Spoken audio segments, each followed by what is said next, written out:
జై శ్రీరామ్. ఓం నమో నారాయణాయ. ఐదవ సూత్రంలో అంటే అనిత్య శుచి దుఃఖనాత్మాసు, అనిత్య శుచి దుఃఖనాత్మాసు, నిత్యా శుచి సుఖనాత్మాసు ఖ్యాతిర్విద్య, సుఖనాత్మాసు ఖ్యాతిర్విద్య. ఖ్యాతి అంటే ఏమి గొప్పతనం. ఈ సూత్రంలో ఏం చెప్తున్నారంటే అనిత్య శుచి అంటే మనం శుభ్రం అనుకునేది ఏమనుకుంటాం, కొన్నిటిని చాలా మంచివి, పరిశుభ్రమైనవి, ఇది మనకు కావాలి, ఉన్నతమైనది అని భావించాం. అవేమవి అనిత్య శుచి అంటే అనిత్యములైనటివి, అవి అశాశ్వతమైనటి వాటిల్ని, అంటే భౌతిక ఆనందాలన్నింటి కూడా మనం శాశ్వతమైన భ్రమలో ఉంటాం. ఈ భ్రమలో మనం ఏం చేస్తుంది, భ్రమ వాటిల్ని ఆనందం అనుకుంటుంది. ఎందుకు? శరీరాభిమానం ఉంది కాబట్టి. శరీరాభిమానం ఉంది కాబట్టి మనకు అవి మనకు ఆనందం అనిపిస్తుంది. కానీ జ్ఞానపరంగా, ఆధ్యాత్మిక పరంగా అది దుఃఖాన్ని ఇస్తుంది. ఎందుకు? నువ్వు కోరుకునే ప్రతి సుఖం వెనకాల దుఃఖం వెనకాలనే వస్తుంది. భగవంతుడి ఇచ్చిన సుఖాన్ని అనుభవిస్తే చాలు. ఆ సుఖం వద్దనుకొని వేరే భౌతికమైన సుఖాలు కావాలని వెంటబడితే ఒక అపరిశుభ్రమైనటువంటి వాతావరణం అనుకుందాం. అదేమది మనం చేయకూడని పని చేయడం. ఒకడు మద్యం సేవించాలని ఆశ కలుగుతుంది, ఈ మద్యం సేవించాలి.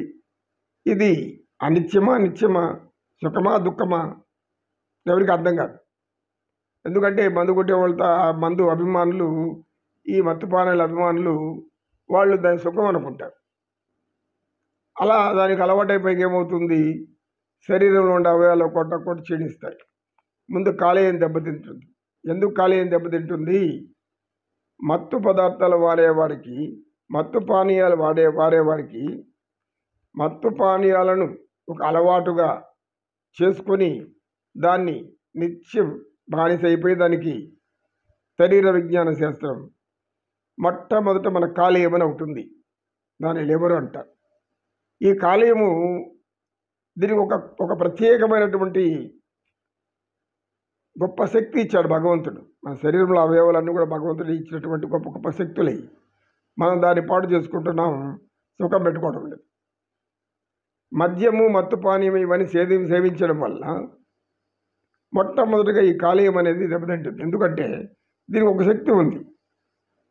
విషము ఏదైనా మనం తినేస్తే పొరపాటున ఏదైనా విష పదార్థాలు, కొంతమంది ఈ యొక్క బ్రతుకు మీద ఆసిపోయి విషము ఏదో తీసుకునేస్తారు త్వరగా ఏదో నిరాశ చెంది, ఇలా కూడా ఉంటుంది. ఇది కొంతవరకు నిరోధిస్తుంది ఆ విషయాన్ని. ఎందుకంటే మన కాలేయానికి అటువంటి శక్తినిచ్చాడు భగవంతుడు.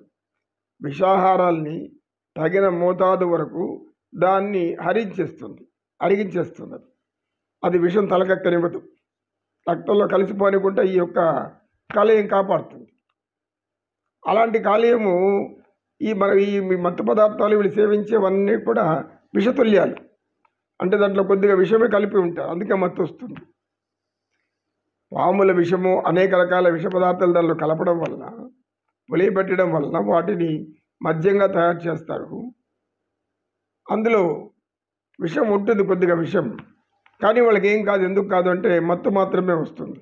అంటే ఈ కాలేయము కాపాడుతూ వస్తుంది కొంతకాలం. ఎంతకాలం కాపాడుతుంది పాపం. దానికి ఉండే శక్తి అయిపోయేంత చూసి ఇంకా చేతులు పైకెత్తిస్తుంది. ఆఖరికి కాలేయము పాడైతా వస్తుంది. కాలేయం పాడైందంటే మనిషి బతకడం కష్టం. పోనీ కృత్రిమ కాలేయం పెట్టుకుందామంటే దాదాపు 50 లక్షలు తక్కువ ఉండదు కృత్రిమ కాలేయం. ఇంత కష్టం అవసరమా, మద్యపానం అవసరమా అని మనిషి ఆలోచించండి. ఎంత దుఃఖం, ఎంత బాధ, ఎంత నరకం. నీకు మద్యం సేవించే వాళ్ళకి కాదు నరకం, నిన్ను భరించే వాళ్ళకి నరకం. నీ భార్య బాధపడచ్చు, నీ తల్లిదండ్రులు బాధపడచ్చు, నీ పిల్లలు బాధపడతారు. ఇంతమంది దుఃఖం పెడుతున్నాను, బంధువులు కూడా దుఃఖ పెడుతున్నావు, కావలసిన మిత్రులు కూడా దుఃఖ పెడుతున్నావు. మద్యం సేవించి ఆ యొక్క ఒక్క అవయవం దెబ్బతిందనుకోండి, కాలేయం చేయాల్సిన పనులు మానేస్తే వెంటనే రక్తం అంతా కూడా అపరిశుభ్రం అయిపోతుంది, మలినమైపోతుంది. అది నేరుగా చిన్న మెదడు చేరుతుంది. చిన్న మెదడు ఆగిపోయిందంటే కోమా అంటారు దాన్ని. కోమాలోకి వెళ్ళిపోవడం. ఇంకంతే. ఆనందం అనుకుంటున్నావు, కానీ అది నీకు లాస్ట్ చివరిలో దుఃఖాన్ని ఇస్తుంది. అనిత్యాల్ని నిత్యం అనుకుంటున్నావు, అశుభ్రమైన వాటిని శుభ్రం అనుకుంటున్నావు. ఇవన్నీ కూడా నీకు విద్యనే. అంటే నీవు భ్రమించేవన్నీ కూడా భౌతిక శరీరమే శాశ్వతం అనుకోవడం కూడా అనిత్యమే. అది నీకు దుఃఖాన్ని ఇస్తుంది. మరి శుచిగా ఉండేది ఏది? జ్ఞానం. జ్ఞానాన్ని పట్టుకో, నీకు ఆనందం నీ వెనకాలే ఉంటుంది. ఎందుకంటే ఎవరైతే జ్ఞానాన్ని అనుసరించి నడుచుకుంటుంటారో వాళ్ళకి దైవ సంరక్షణ ఉంటుంది. అభయాస్తి ఇలా అంటాడు ఆయన. ఏడుకొండపల్లి నుంచి గోయిందా అంటే ఇలా అంటాడు. ఏ ఆపద రాకుండా మనం పైకి తీసుకెళ్ళిపోతుంటాడు, కొండపైకి ఆయన దర్శనానికి. సో భగవంతుడు శ్రీ వెంకటేశ్వర స్వామి ఆయన ఎన్నో మహిమలు ఆయన. మనం శ్రీ మహావిష్ణువు అంటే ఇంక మనం చెప్పుకోవాల్సింది ఏమంటే, ఎంత చెప్పుకున్నా కూడా మనం చాలం. దానికి పండితులు, వేదాంతులు అనేక మంది ఉన్నారు. మనకు తెలిసిన చిన్న చిన్న చెప్పుకుంటున్నాం అని సత్యని శిష్యులకు తెలియజేసి, నాయన ఈ యొక్క 5వ సూత్ర ఉద్దేశం కూడా ఇదే. అంటే అశాశ్వతాన్ని శాశ్వతంగా భ్రమించడమే.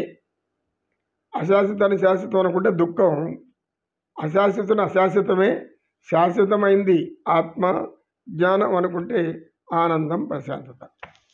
హరి ఓం. సర్వే జనా సుఖినో భవంతు, సమస్త సన్మంగళాని సంతు. ఓం శాంతి శాంతి శాంతి. ఏతత్ సర్వం శ్రీకృష్ణార్పణమస్తు. ఓం తత్సత్.